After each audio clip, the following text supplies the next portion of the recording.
Good morning. Welcome to One Baha'i, that show where I just share a few personal thoughts about the Baha'i faith. It's nothing official, just me, one individual, one Baha'i. Today, I want to talk a little bit about unity and diversity and the Kitab-i-Iqan. You see, that phrase, as far as I can see, only occurs once in Baha'u'llah's writings, in the Kitab-i-Iqan. Now, part one, after he talks about the importance of detachment from our own ideas and from the ideas of others, so take all of this as just my own opinion, nothing official. Once he talks about that, he then shows how the story arc of the messengers of God all follow the same pattern. They're respected in their community, they declare their mission, and they are persecuted. From there, he goes into his analysis of that beautiful quote from Jesus. You know the one about the sun, the moon, and the stars, the clouds, and so on and so forth. And he shows not only how it applies to Muhammad, but how it applies to all the messengers of God.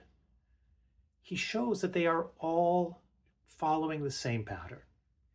So you can actually see part one as being about unity. Then he moves into part two. In part two, we would expect him to talk about diversity, but he actually talks about both unity and diversity. You see, he begins with a number of paragraphs, about 60 or so, in which he describes the attributes of a messenger of God. Then he talks about their dual stations.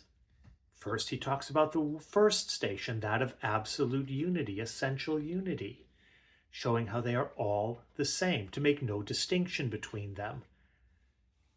Unity. It's actually where we have that phrase, unity and diversity. Then he talks not about the second station, but about both stations together, how they work together in harmony, unity and diversity.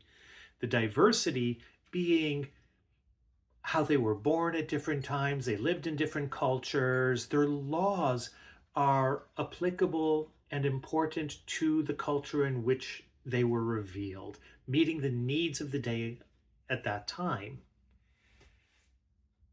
And then from there, he talks about the qualities of a true seeker, talks about proofs of the Bab, and then reminds us that we need to look for the next messenger of God. So the last half is really that distinction about the Bab himself.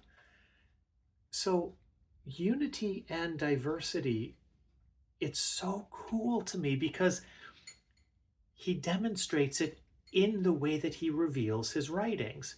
Part one is unity. Part two is unity and diversity. He talks about the first station, that of essential unity. Then he talks about both stations together, unity and diversity. I just am in awe of the layers upon layers within his writings. I just wanted to share that today. Hope you enjoyed it as much as I do. I would love to hear what you've discovered in the writings too. Feel free to share it in the comments.